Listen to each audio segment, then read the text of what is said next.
안녕하세요. 행복을 찾는 다시 하겠습니다.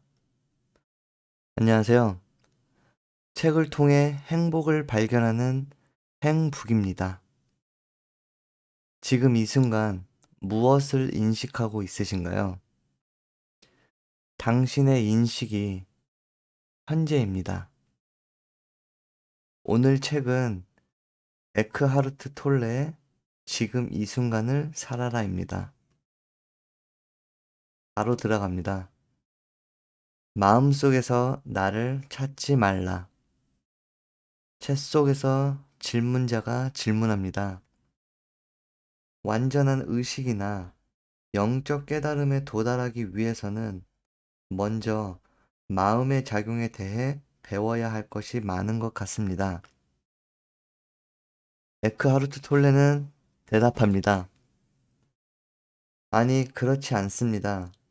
마음의 문제는 마음의 차원에서 해결될 수 없습니다. 마음이란 근본적으로 결함을 지닌 것이란 사실만 이해하면 더 이상 알아야 할 것이 별로 없습니다. 복잡한 마음을 연구함으로써 훌륭한 심리학자가 될 수도 있겠지만 그렇다고 해서 마음 너머로 갈 수 있는 것은 아닙니다. 광기를 연구한다고 해서 멀쩡한 정신이 되는 것은 아닌 것처럼 말이죠. 당신은 이제 누구나 근본적으로 무의식 상태에 있다는 것을 알게 되었습니다. 자기도 모르는 사이에 자기 자신을 마음과 동일시하여 거짓된 자아인 에고를 창조하고 그러한 에고로 하여금 존재의 뿌리를 내린 진정한 자아의 대리 역할을 하게 하는 것입니다.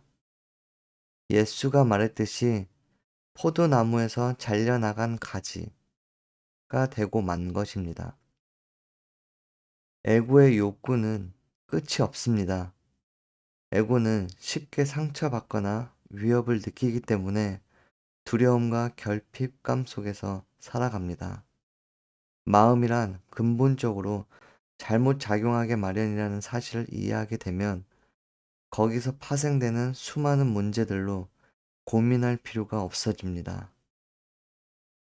그것을 복잡한 개인적인 문제로 삼을 이유도 없습니다. 여기까지 읽으면서 잠깐 들게 된 생각을 말씀드리면 우선 에고나 이런 단어에 대해서는 처음 듣는 분들도 계시겠지만 잠시 그 에고라는 단어는 내려놓으시고요. 일단 지금 이 부분에서 생각나는 건 책의 제목에서도 그런 제목이 있어요. 기분이 태도가 되지 않게. 네.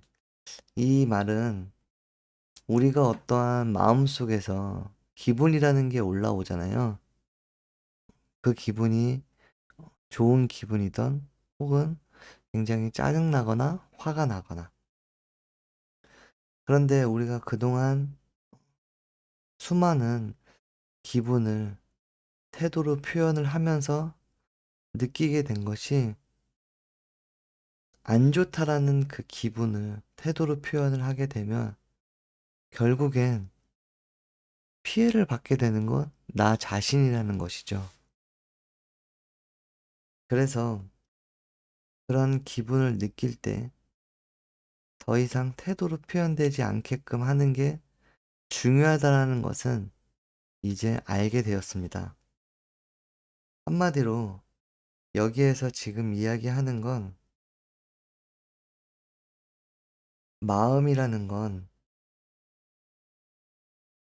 어떠한 기분들이 좋은 기분이든 안 좋은 기분이든 내재가 되어 있는 건 아주 기본적이라는 것입니다. 그래서 그 기분 자체가 문제가 아니라 그 기분을 태도로 표현하게 되는 그 과정이 문제인 것이라는 거죠. 따라서 기분 자체는 문제를 삼을 이유가 없다라는 그러한 내용을 표현한 것 같다는 생각입니다. 다시 한번 읽게 됩니다. 그것을 복잡한 개인적인 문제로 삼을 이유도 없습니다. 물론 에고는 그렇게 하기를 좋아합니다. 에고는 항상 거짓된 자의식을 유지하고 강화하기 위해 뭔가를 필요로 하며 문제가 있으면 쉽사리 거기에 들러붙습니다. 그 때문에 많은 사람들이 자기들의 고민거리를 마치 자기 자신의 일부라도 되는 양 취급하곤 합니다. 일단 문제가 생기면 거기에서 벗어나려고 하지 않습니다. 벗어난다는 것은 자아의 상실을 의미한다고 생각하기 때문이죠. 그리하여 에고는 무지에 휩싸인 채 고통과 괴로움에 많은 것을 투자하는 것입니다. 마음이나 감정을 자기 자신과 동일시하는 것이 우리의 깊은 무의식에서 비롯된 일임을 알아차리게 되면 우리는 거기에서 벗어나 비로소 현존하게 됩니다. 현존하고 있을 때는 마음과 뒤엉키지 않으면서 마음을 있는 그대로 인정할 수 있습니다. 마음 자체가 본질적으로 잘못된 것은 아닙니다. 마음은 훌륭한 도구입니다. 마음이 부작용을 일으키는 것은 자기 자신을 마음 안에서 찾고 그것이 자신의 진정한 모습인 줄로 착각하기 때문입니다. 그러면 그것은 에고의 마음이 되어 우리의 삶 전체를 차지해버리고 맙니다. 네, 오늘은 여기까지입니다. 행복을 찾는 순간이 유일하게 행복을 놓치고 있는 순간이라는 생각이 듭니다. 감사합니다.